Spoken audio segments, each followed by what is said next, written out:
Welcome to In the Cut, the show that gets you up close and personal with BN and our community.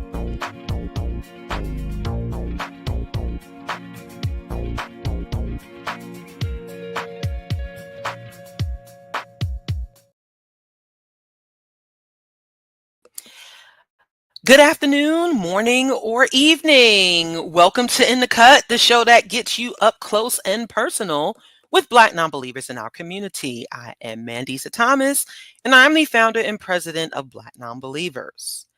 As a reminder, just want to let you know that In the Cut is a production of Black Nonbelievers, which is a 501c3 nonprofit organization. Headquartered in the Atlanta, Georgia area, we connect with other Blacks and allies who are living free of religion and might otherwise be shunned by family members and friends by providing a caring, friendly, and informative community. Instead of accepting dogma, we determine truth and morality through reason and evidence.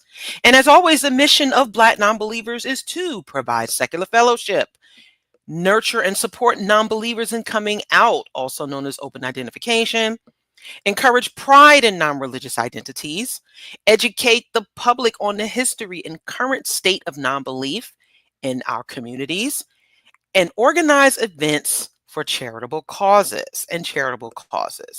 BN welcomes all regardless of age, gender identity, sexual identity, national origin, or racial identity. However, our work and our content prioritizes Black non-religious voices. And in order to get started today, I'm really excited. This show will be a preview to our Deconstruction While Black event that will take place immediately right afterwards. And we'll give you some more information on that very shortly. But first, I'd like to wish everyone a belated Happy Mother's Day for those who do acknowledge and participate. It can be a very difficult day for many people, especially for those who are not in contact with their mothers, especially for religious reasons. If you've left your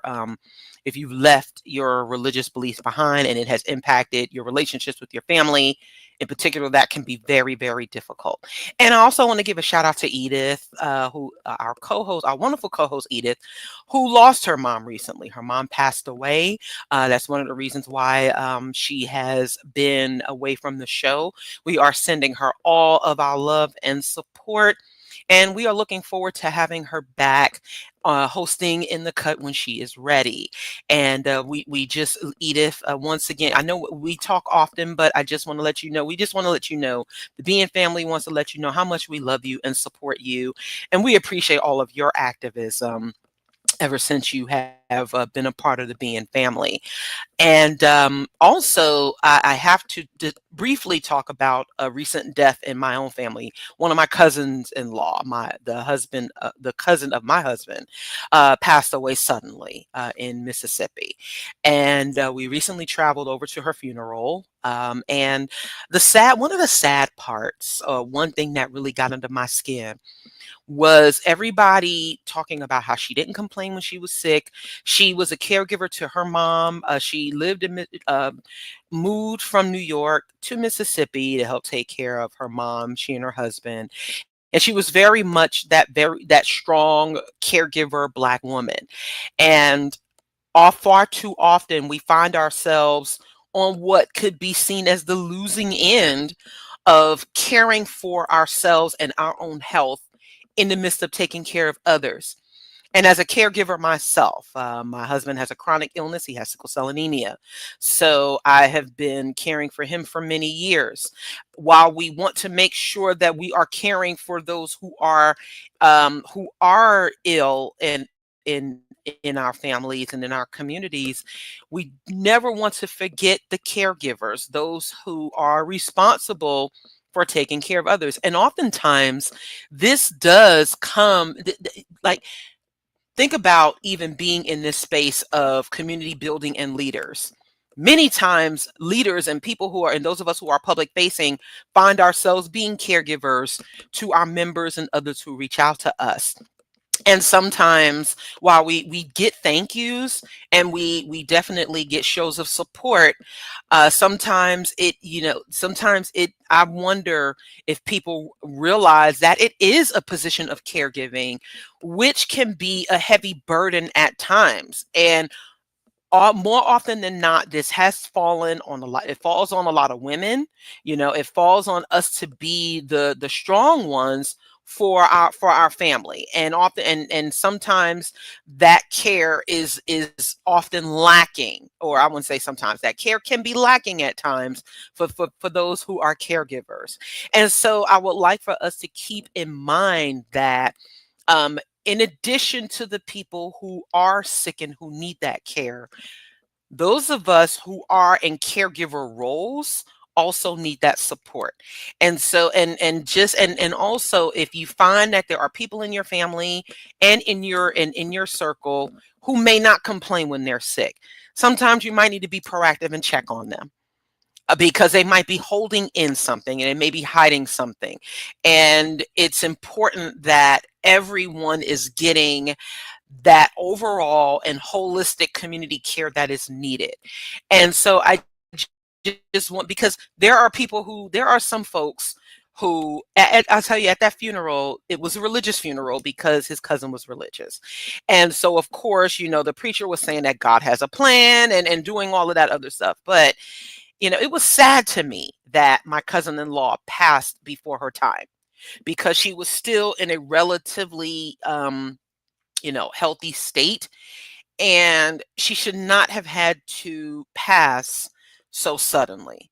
And it's really, really sad to me that there are people who lose their lives well before their time due to unexpected things that come up, and also holding things in, holding pain in that other family members may have not been aware of, because that may just not be in their view to see. And I think it's important for us to continue to support our loved ones, support each other, especially those of us taking care of others. That is going to be very, very important, because we need that support in order to continue to support you. And with that being said, I would like to give you a heads up about an upcoming live stream fundraiser that we're doing next week. BN is hosting a live stream Sunday, May 25th, from 2 to 6 p.m. Eastern. I'm going to share the graphic right now. It's already pre-scheduled on our YouTube channel. So please do hear some of our special guests. We're going to have Chris Cameron, Candace, Gorham, Dr. Jay Bundy. You know him from his own channel, Mikey Famine. We'll have a special appearance, a special guest video by Tony Penn, and also Professor Dave from the Professor Dave Explains channel, and Deana Williams. I think I might have mentioned her before. It's going to be hosted by myself and Cynthia McDonald, from our Chi-Town affiliate, as well as Skeptic Haven and Nonprofits. So please do get ready to support the work that Black Nonbelievers does. We are in our spring and summer fundraising season, which means that we have a lot going on. We are going to be tabling at different events.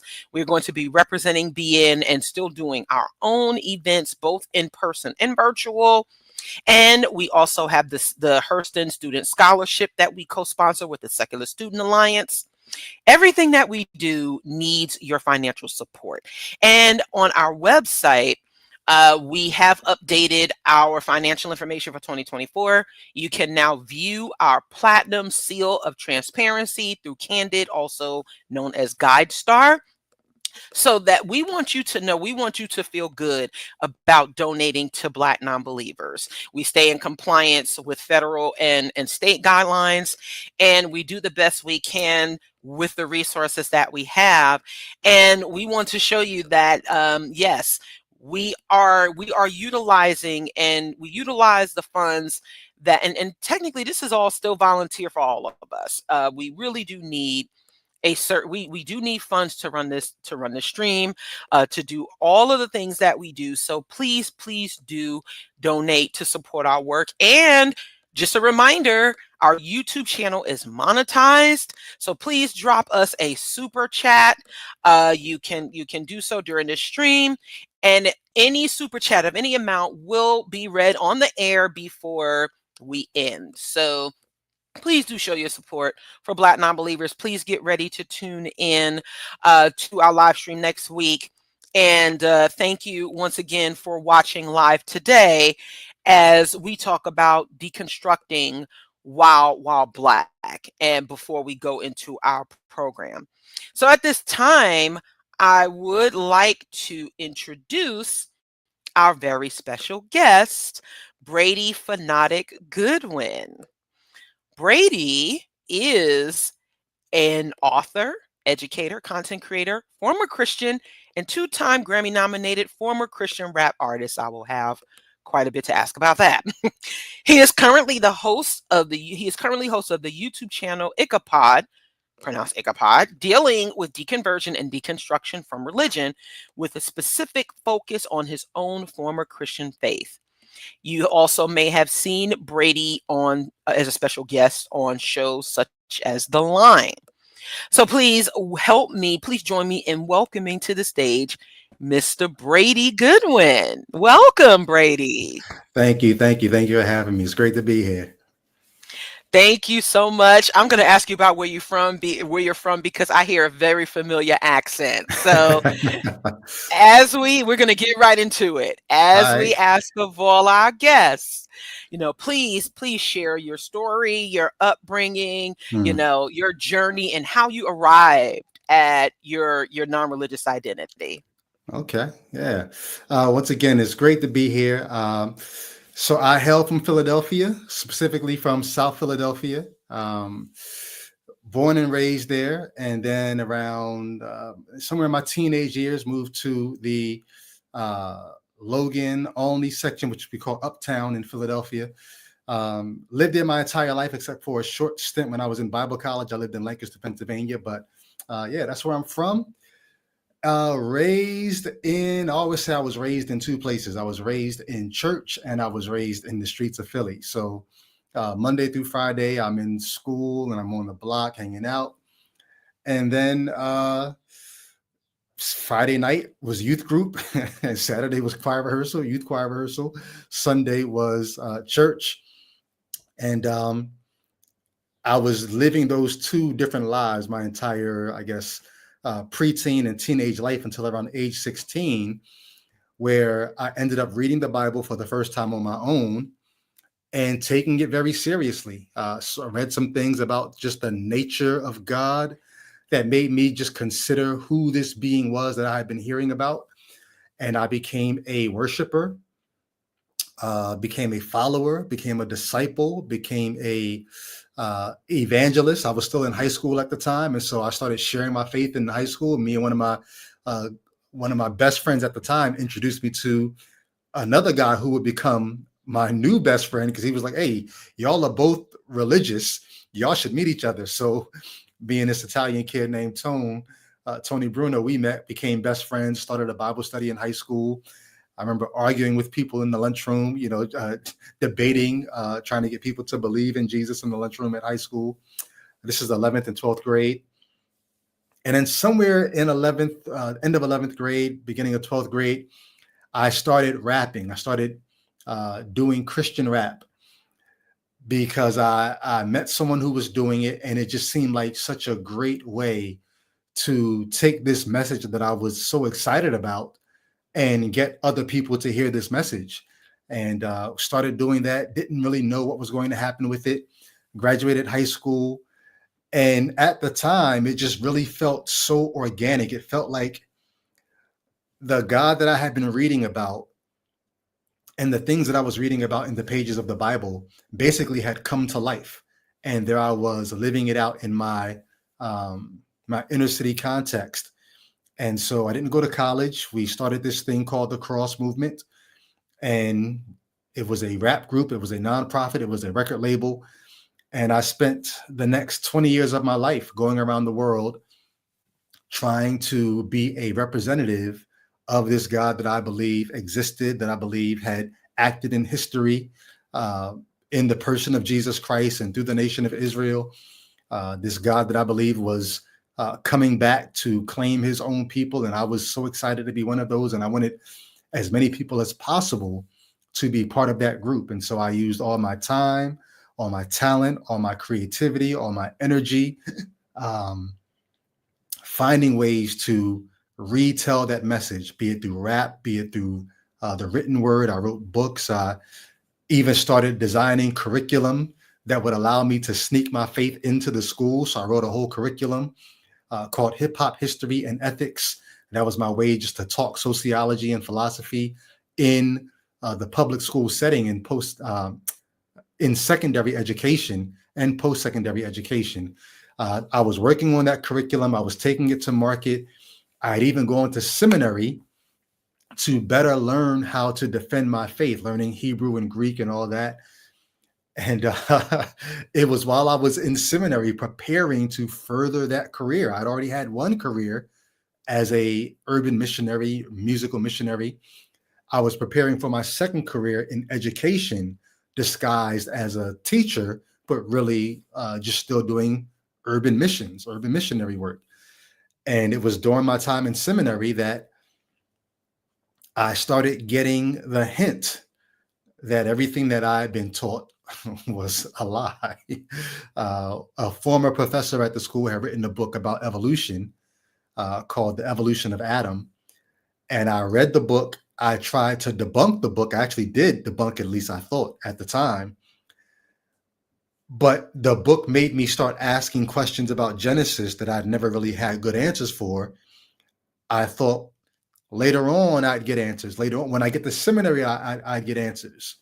And here I was in seminary and not getting answers, but developing more questions. And so that was 2014, 2015. I began to question everything. I began to see just how the chain of custody of the Bible, especially the New Testament, just all the different text and textual criticism issues that could change the way that we're reading the Bible. And my confidence in it just had become severely shaken, so that by the time I graduated seminary with a Master of Arts in religion degree, I graduated and basically told God, like, yo, you got to do something, because I've seen enough that I could end my search now. Like, I don't think this is true. And so I took between 2015 to 2021, 6 years of, I don't even want to say I was necessarily seeking God during that time as much as I was testing it. I was putting my faith through all kinds of homemade,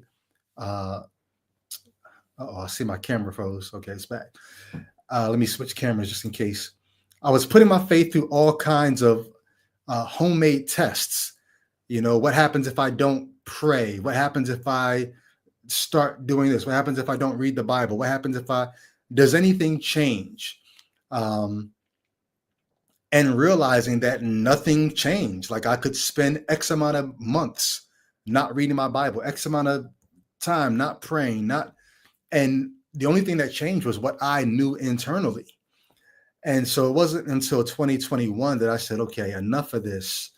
Let me do the research. Let me find out why. And I didn't know anything about Black non-believers. I didn't know anything about people like Matt Dillahunty. I didn't know anything about Paula Gia, any of the people that actually became, it was confirmation. But I spent the year of 2021 buying every book that I could, from fundamentalist evangelicals, which I was, to progressive liberals, to non-believers.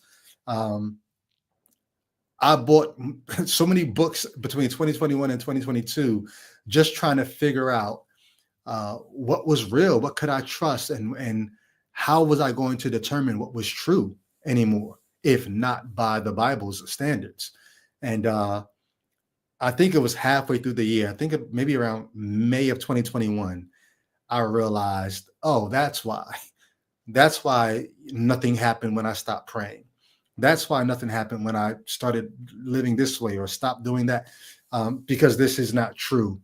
And it was a short walk from Christianity's not true to, oh, I think maybe even just the God idea in general. Like, it was an ancient hypothesis that never panned out. And I saw that what Christianity had done and what Judaism had done is what people all over the world had done. Basically, You're trying to make sense of your world. There are things that you know, there are things that you don't know. And in those unknowns, you're free to plug in all kinds of hypotheses, whether it be ancestors, whether it be aliens, whether it be gods, whether it be God. You're filling in this gap, this knowledge gap, with all these imaginings and guesstimations, and then you begin to tell stories and give backstories to the things that you've imagined, and before you know it, now you've got an entire mythos. And I just saw that this is what the human enterprise has been, and I said, okay, I'm not going to spend. I spent 30 years of my life chasing the Jesus myth. I'm not going to spend the next 30 chasing somebody else's myth. And so I changed my epistemology from tell me to show me. And if you can't show me, I'm free to hear you out and say that's a nice story. But until you can produce something with what you're telling me, and only the thing you're telling me can produce that, I call BS on it, and I'm free to leave it where it lies. And so that was me from 2021 on. I wrote a book called Let There Be Gaslight, refuting all of the Christian scientists and Old Testament scholars and Hebrew scholars that I saw as, because I knew I was going to publicly deconvert. I had been too publicly as a believer to stay quiet. So I was going to publicly deconvert. But then I knew if I do that, my Christian community, they're going to say, oh, but did you read this book by? Did you read this book by? Did you read? And so I wrote the book that I wrote just to say, yes, I've read all of them. And here's why I don't believe them. And so that's been me since 2022, publicly, online, in the words of, I think it's John Lewis who talked about causing good trouble. I'm online just causing good trouble, asking people to ask better questions and challenging them to stop accepting poor answers to those good questions. And so I spend most of my time helping people through their deconversion, or at least deconstruction. Awesome. So yeah, thank you so much for sharing your experience. And before I get into more of the official questions that were sent to you prior to the show, how how easy was it to get into the the entertainment part of it, and was it modeled after maybe like Kurt Franklin, or or were you already into, was there like an easy pathway into getting into like the entertainment and the traveling because you were so gung-ho about your belief at the time? No. So let me see. Kirk Franklin came out in, I guess, around 94 with Stomp. So he It's like was 96, 97 96, 97, yeah. was it? Wow. So our first album came out in 97, but we came together as a unit probably between 94 and 95, around there. So I remember being in somebody's apartment back when we used to get together, as my group used to get together. I remember when Kirk Franklin's song Stomp came out. No, not Stomp. That was later. Before that, it was Silver and Gold, The Reason Why We Sing, Kirk Franklin and the Family album. But no, I went there only because Kirk Franklin would not have been a blueprint, only because what he was doing was nowhere near what we were doing. What we were doing was so grassroots, so organic. We were fueled by several things, because we were not welcome in the church because we were so hip hop. We were not welcome in hip hop because we were so Christian. And so we really had to be our own community, our own fellowship, our own, we felt like the wind was always in our face, never at our back. But it also felt like we were very much, it felt like we were living out the pages in the book of Acts. And so it wasn't easy, but we saw ourselves as being countercultural in almost every aspect. We were countercultural in Christianity. We were countercultural in hip hop.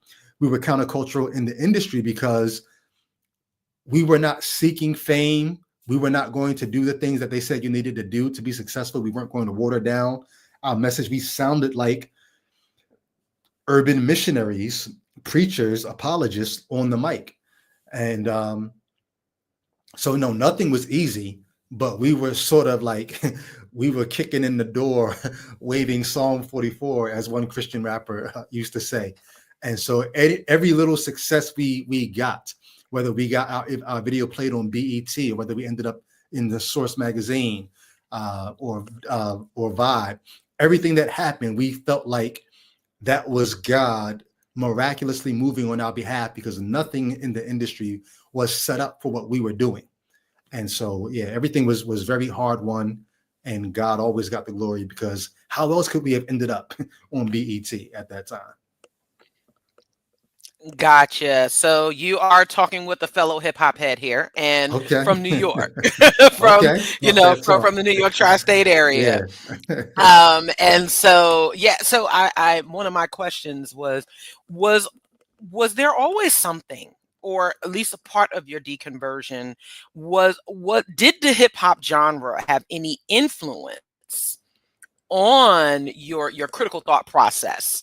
Because as you well know, especially being from Philly, Mhm. there is a there are there's definitely an influence in hip hop there. Did it have any influence on like your journey at all through becoming a Christian rapper and then becoming and then deconverting? Well, here's the influence that it did have. So, two, um,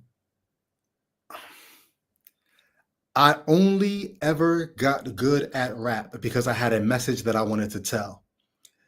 I was horrible when I first started rapping, but because I was so enthralled with the message of the gospel, I said it deserves 100% of my effort to tell it as well as I can. So I got good at rap to tell a message, but I was influenced by the kind of rap that had a message. So not just conscious rap, but there's something about rap from the Northeast, this part of the country, that is very influenced by an educational lens. And I trace it back. I wrote a book years ago called The Death of Hip Hop, Marriage, and Morals. And I trace it back to, the divide between W.E.B. Du Bois and Booker T. Washington. And Du Bois always thought that there was a talented tenth of the Black population. If you look at the map back then, 10% of the Black population was in the North.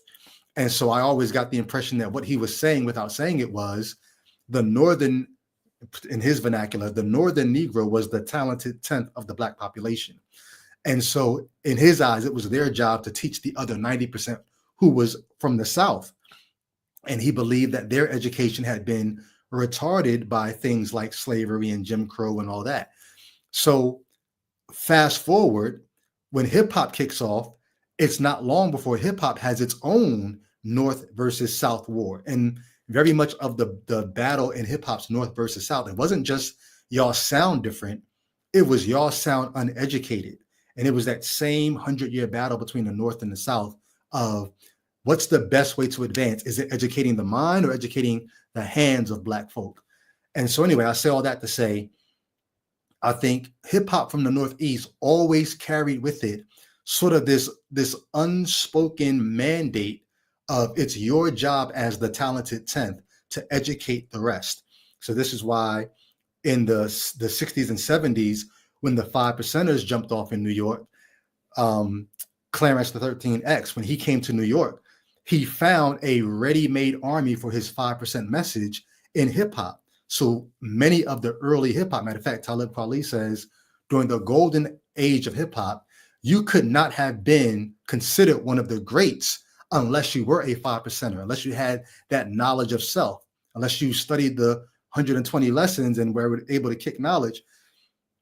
But when I became a Christian and then a Christian rapper, the Christian rap contingent had a war of words with all of the sort of the inner city urban cults, if I could even call them that, between the Hebrew Israelites, the 5%ers, the Malachi York folk, Nation of Islam.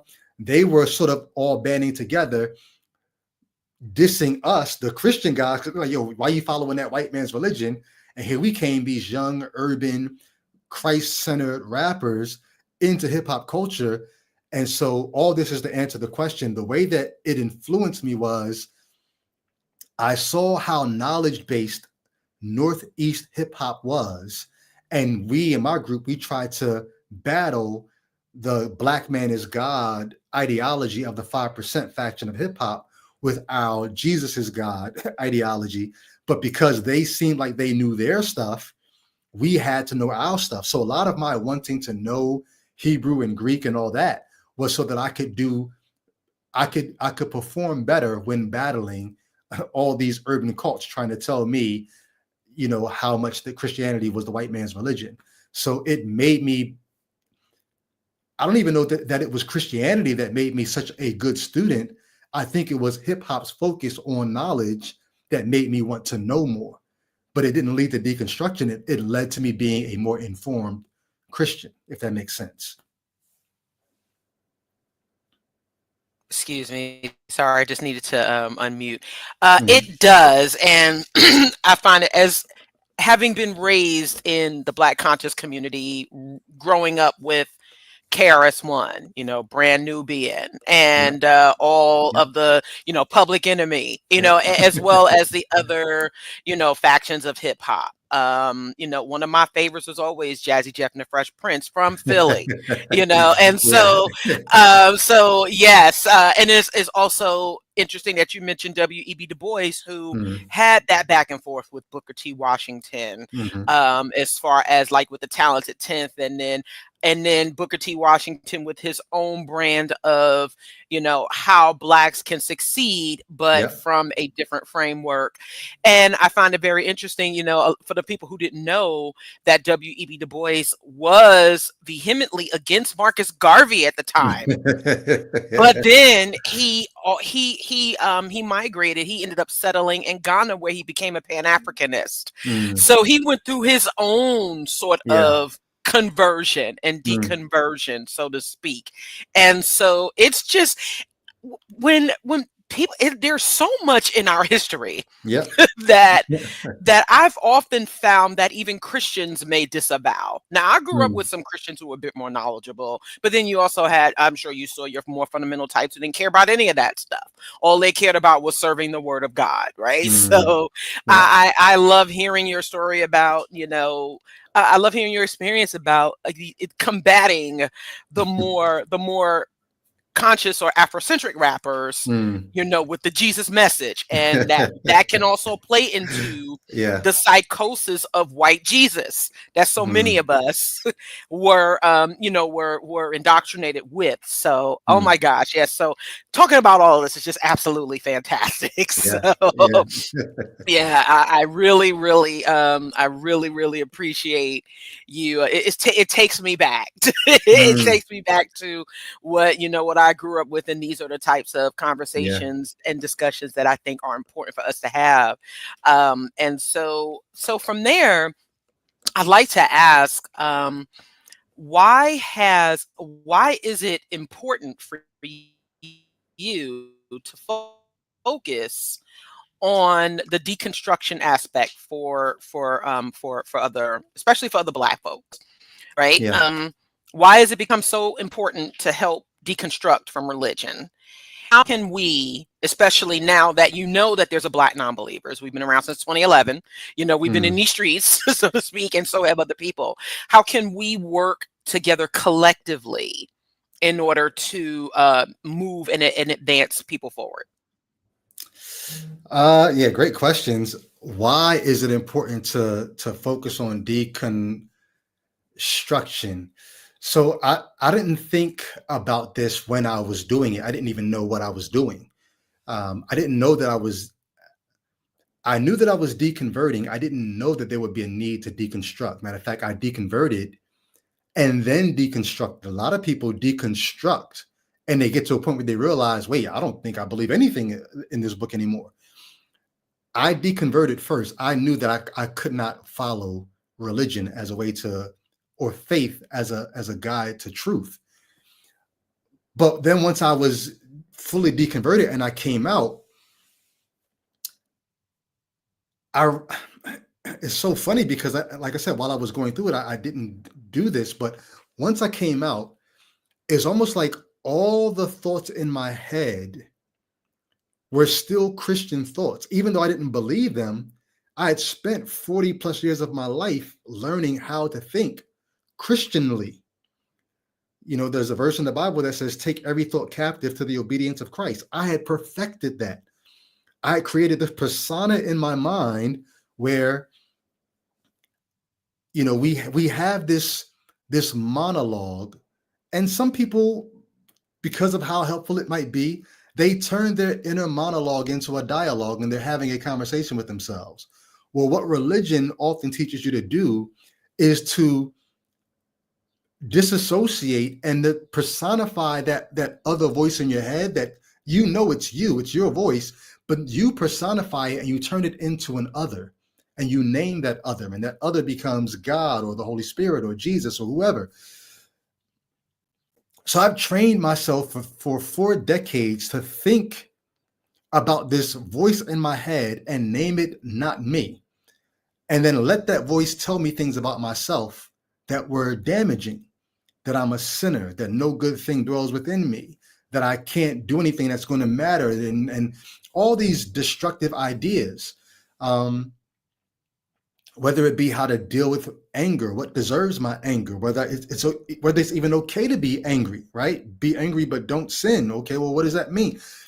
How I deal with money, how I deal with sex, how I deal with my romantic interests, how I deal with family, how I spend my time. I had trained myself to think in all these Christianly ways for decades. And even though I had deconverted, I realized that I would think a thought and then I would have to unthink it. And then sometimes it would take work to unthink that thought. Why is that not a good way to deal with that issue anymore? Health issues that I used to think I needed God to get over, things that I had actually, so it's hard to even use to talk about it without using that terminology anymore, but things that I had found treatments for.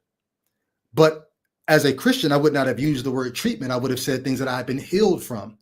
And now I've got to rethink about how to talk about that. So anyway, all this is just to say, the deconstruction process is necessary, because if you don't believe in these things anymore, but you're still thinking in those ways, you're still processing the world in religious ways, you're actually making your life harder than it needs to be.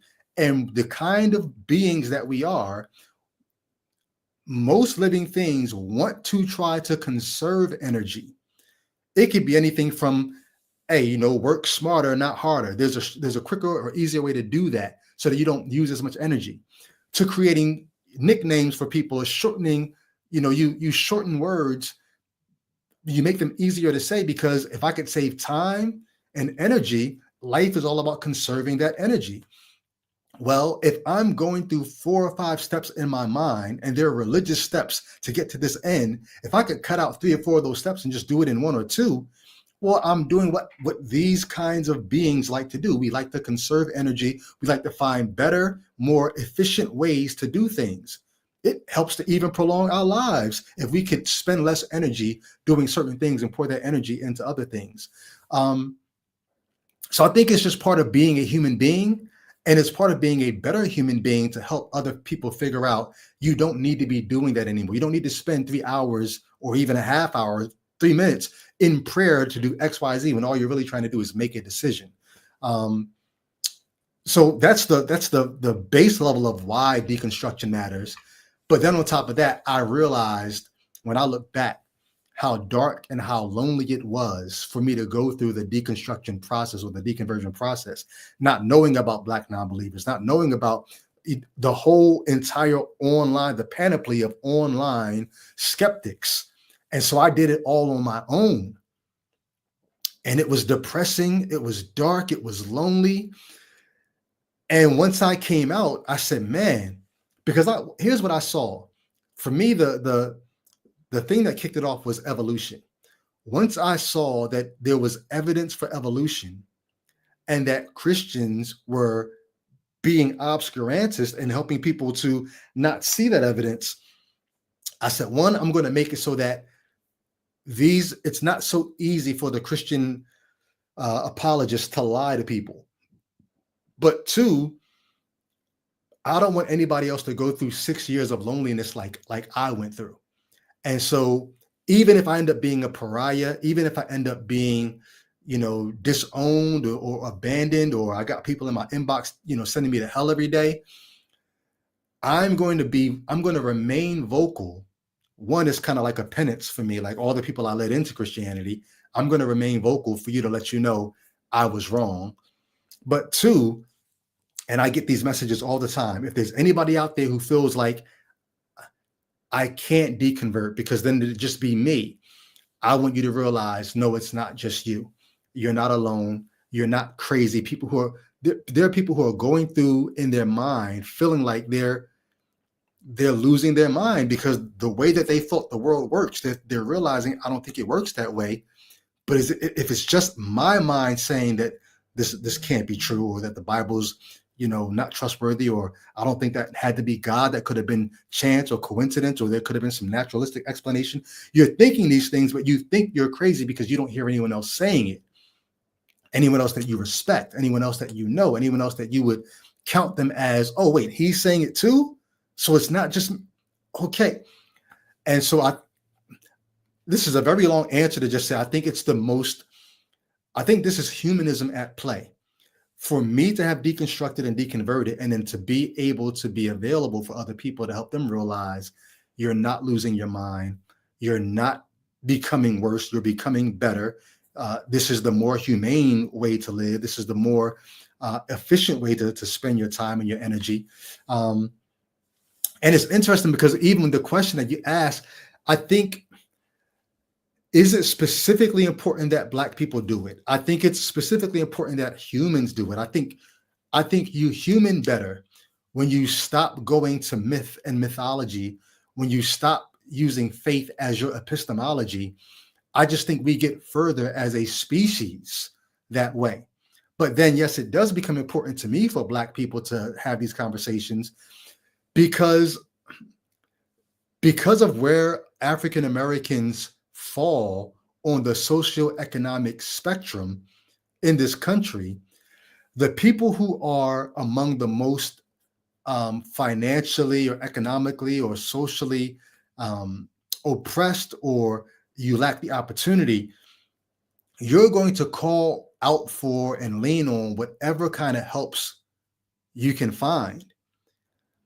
And if you are prone to superstitious thinking, as many of us are, and someone tells you, hey, here's how I got over, I prayed, here's how I got help, this community of believers, they helped me understand this.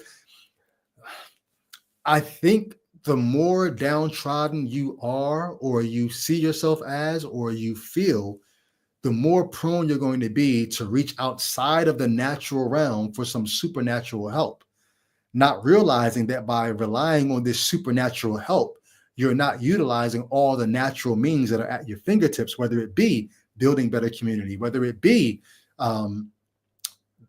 starting businesses in your community, whether it be, they're just things that you could actually do, that because you're being taught to look at your flesh and your humanity as the problem and look at this supernatural being as the solution, you really are not helping yourself the way that you could be and probably should be. And so for that reason alone, I think it behooves me to talk to other Black folk. That's why I always tell, when I do this thing on my channel called Life After Faith, where I let people come on to tell their deconversion stories, much like I just did. And I often say to folks, especially African Americans who come on, consider starting a channel, because you go to the online skeptic space and you see a lot of white folk in that space owning it, and very few Black and brown people in that space. I said, they need to see more of us. And when I say they, I'm talking about Black people need to see more Black and brown faces having the courage to stand up and say, I don't want to lose my community, but I don't believe that anymore. And look, guess what? I'm still here. Lightning didn't strike me down. I haven't tithed in 3 years. And guess what? The locust didn't come and eat up my finances. Like, Black people need to see other Black people standing up and saying these things. Yeah, I'm sitting up here like, word, like facts. Mm, Um, but I also wanted, as a follow up to, and this will be the final question. So many, just like you said that you didn't know that there were other Black folks who had done this, and who were in this space. Do you find that in your deconstruction process that oftentimes, and this is especially true for Black folks, that we have been so conditioned into belief that we mm, don't readily like look for for other resources first? Do you find that we are so mm, entrenched in that indoctrination and feeling like we're alone that yeah. it doesn't even occur to us that there may be others, especially with the deep and institutional conditioning, because there have always been folks who question, but the Mhm. problem is with, especially with many Black folks, African Americans in our communities, because we have been so many have been so deeply conditioned to believe that it's almost even, you almost can't even fathom that there could be someone else.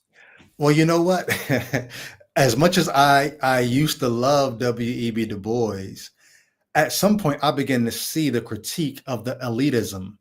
The it's just me, or it's only a few of us, or even looking at the Southern approach as if there isn't merit or validity in that approach. Um, and so I think about when I was in seminary. I saw, like, I was one of very few. I think there may have only been one or two other African American students at the seminary that I went to. There were more African students, but not African American students. And I think there is something in the African American experience where you are kind of bred to feel like you have to do everything yourself and for yourself, and that there isn't anyone else on your level, on your plane. And so I remember being in one of my classes and I missed a day of class. And so I asked one of the Asian students, there was a Korean student, I asked them if they had the notes. And then I forget what the process was, but they turned me on to the community. And granted, the seminary that I went to, I think it was like 65% Korean, and then the other like 20% was white, and then the rest was a mixture of maybe a few African American and others. But these Korean students, the way that they would look up to take notes, I had no idea. It's almost like if you could go down into a ant hill and see the way the ants are working. You're like, yo, what the hell? Like, all of y'all are working together to do this amazing thing underground. So it's like, in this little community, it's like 6 students in the class, and they said, yo, we all share a Google document. She takes notes about history.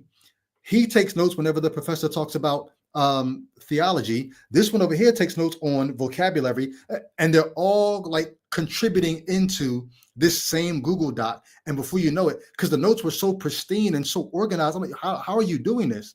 And the student that I was saying, oh, I didn't do it myself. We take notes together. And I said, damn, that's so counterintuitive to me. And this is, I'm just telling on myself here. There was another African American student in the class. And subconsciously, I looked at that other African American student as my competition in the class, not as somebody that I needed to cooperate with. There's only 2 African American students in this class. I got to be the one that gets the better grades. And it really was on some pick me type energy. Like, if I get better grades than that, as if there was somebody looking at the only 2 African American students in this class of 60 people trying to figure out which one is the good one. And I think that has somehow been bred into, and this goes back to the days of slavery. This goes back to the things that happen. You talk about the house Negro versus the field Negro, and all that to say, yes, I do think that there is a psychosis there that says, or there's some kind of, I don't know, there is something within the thinking that says, rather than working together to cooperate, there's going to be competition. and it's just me. It can't be we. And so I don't know if I've answered your question or not, but it just triggered all those memories in me.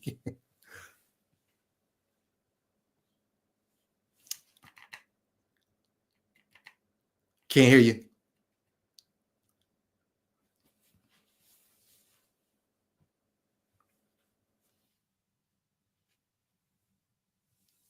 I still can't hear you.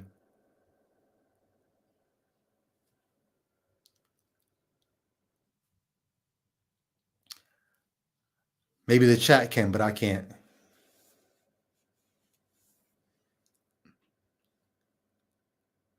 You can hear me? I can see your lips moving, but I can't hear you. Chat, can you guys hear Mandisa?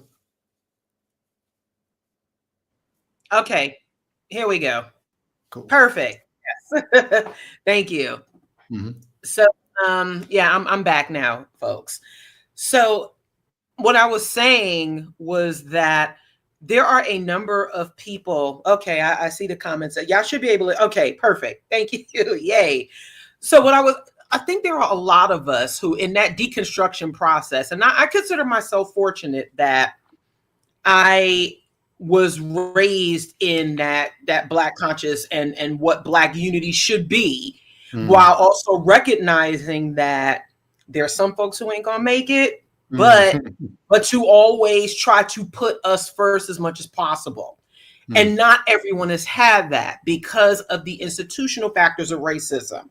The indoctrination of religion in our communities has really subconsciously made us, anti-Black, anti-LGBTQ, anti-women. These are the things that we do need to deconstruct from as a community, because whether we realize it or not, many of us may be still implementing white supremacy without realizing it.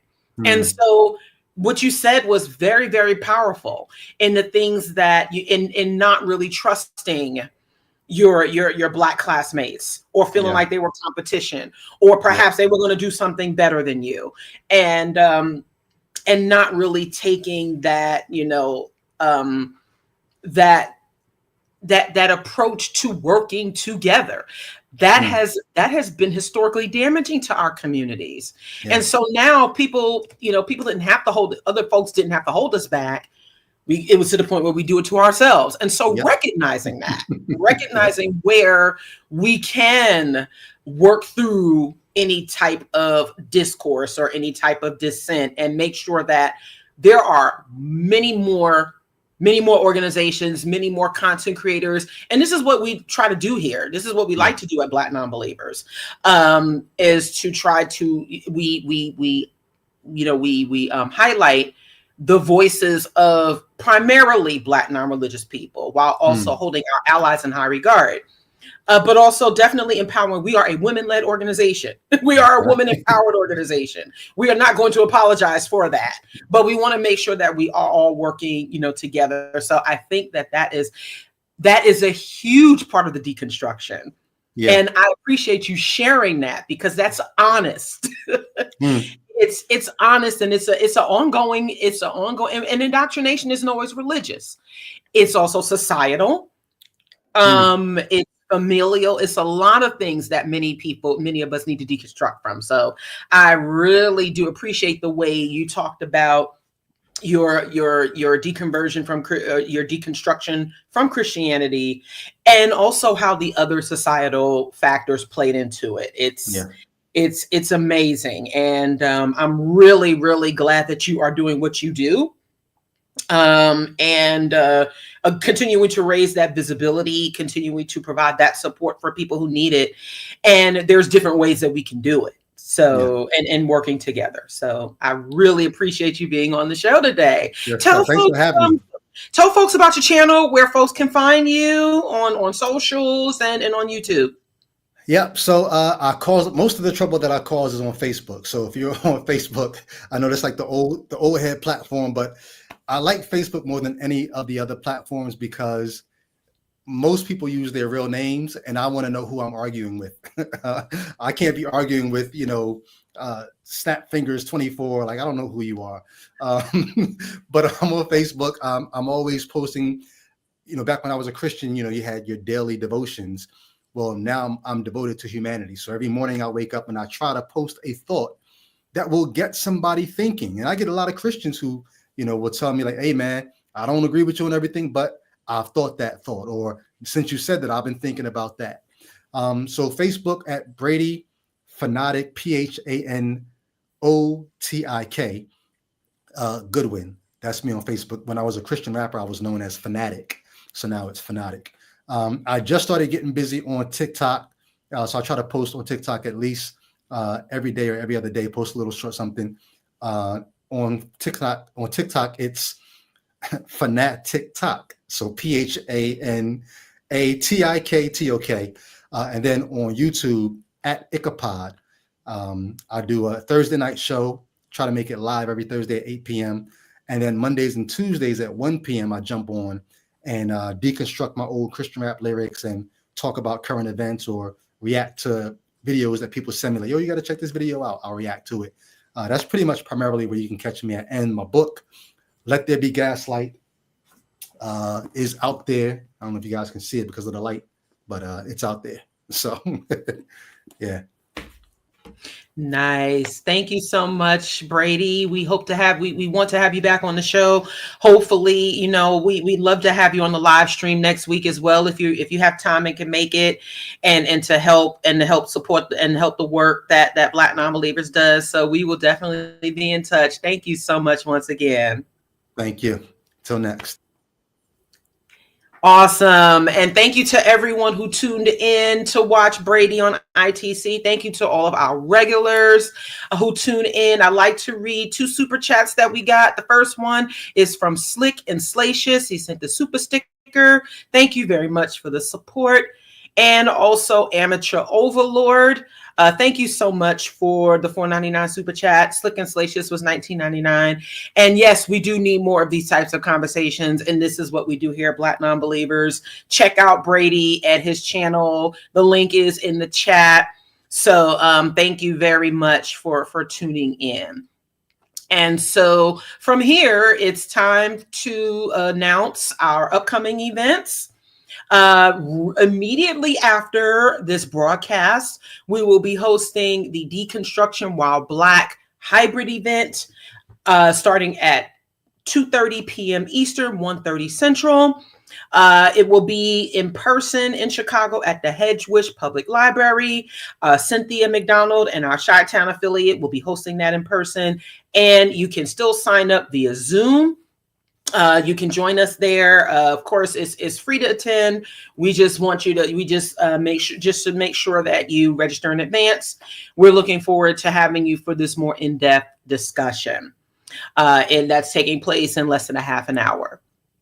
Also on Sunday, May 25th, before our live stream fundraiser, join Kelly in Detroit for brunch in Detroit. It's the Brunch and Handlebar outing.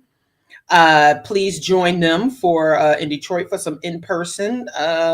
It's at the Detroit Shipping Company starting at 12:15 Eastern. Remember that at Black Nonbelievers, we very, very much advocate for in-person engagement in addition to virtual, because we want to meet people face to face, which is why we do so many in-person events.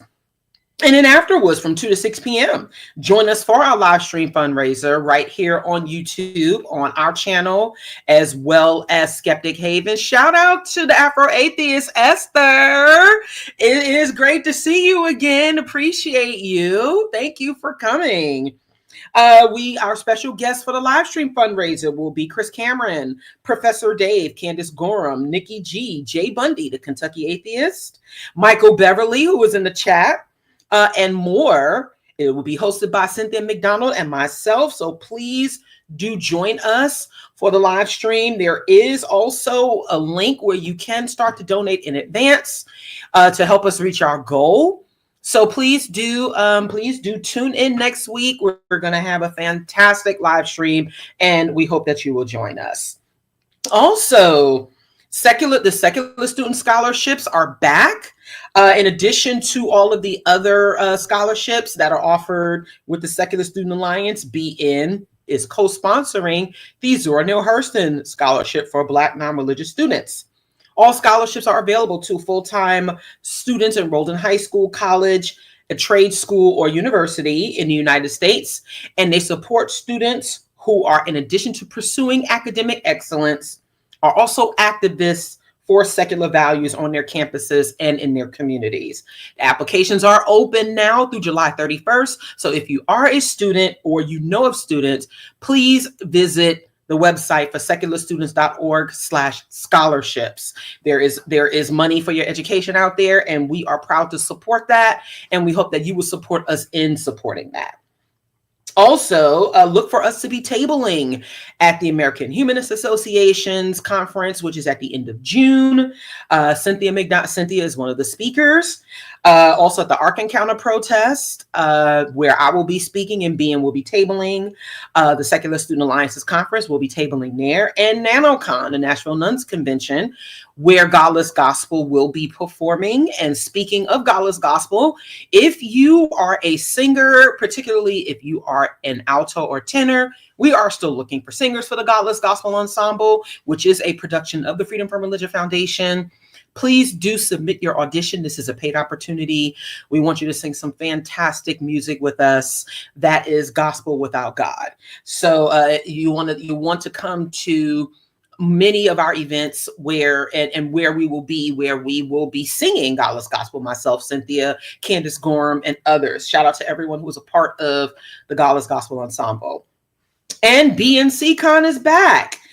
Join us in November, from November 1st through the 9th, on the Carnival Horizon, which boasts an IMAX theater, 12 plus dining options, a sky ride, and more. We will be sailing out of Miami, Florida, and our ports of call this year are Ocho Rios, Jamaica, Grand Cayman Island, and Cozumel, Mexico. You can still book your deposit at a very low rate. Please do join us. Some of our guest speakers will be Jeremiah Camara, Leo Igwe, Jasmine Banks, Candace Gorham, Cynthia McDonald, yours truly, and more. So please do join us for SeaCon. It's always a fantastic event. We have fun. We educate. You will learn things. You will feel supported as a community. So yes, please do sign up for SeaCon and join us in November. Also, we invite you to become an official member of BN. Membership includes discounts to all of our ticketed events, the ability to vote for board members and also run for office positions, as well as get exclusive information about what is going on at Black Nonbelievers. You can sign up for your annual membership, and we also have a lifetime membership available. They start as low as $20 a year for students and seniors. So please do show your support and become an official member of Black Nonbelievers. Also, we encourage you to continuously donate to Black Nonbelievers. We always need your financial support for the important work that we do. You can make your donations recurring monthly, or you can do one-time donations. We are available on Cashapp. You can Zelle us. You can donate through ActBlue. You can donate through PayPal. And again, you can start to donate through the Spring Live stream to get our fundraiser kicked off. So get it kickstarted. So please do support our work with a financial donation. And even more, you can get your BN swag. You see me wearing one of our lovely BN t-shirts. We have hoodies, shirts, mugs, shot glasses, koozies. We have bumper stickers and mugs and much, much more. So please do get your swag. You can go to our online store to purchase your BN and rep your squad, rep your set. Rep your BN click. So thank you very much again. And finally, if you're looking for a gift to give at any given time of the year, pick up your copy of Name Dropping, which is the frustratingly fun movie trivia card game which is created by BN board member Deana Williams and her best friend Jesus Reyna. You can get that at namedroppinggame.com. And there is more development in the works about, name dropping and where it will be available. So please stay tuned for that. This wraps up our episode of In the Cut. We hope you enjoyed it. Brady was so fantastic, and thank you to everyone who enjoyed him. We sure did.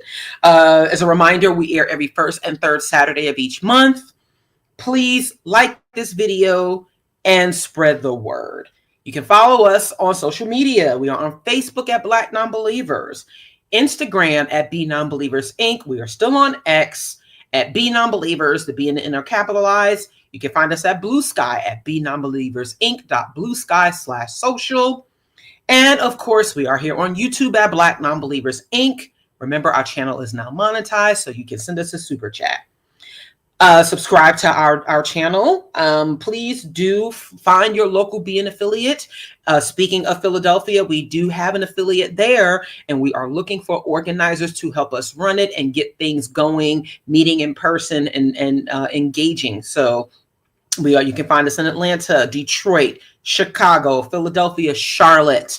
We still have a group in Richmond, Virginia, and Columbus, Ohio. If you would like to help us organize and lead, we need you. So please do sign up to volunteer and become a part of our leadership team at Black Nonbelievers. And again, we always encourage you to donate and support our work. So take care. We hope you enjoy the rest of your day. Join us in a few minutes for our Deconstruction While Black discussion.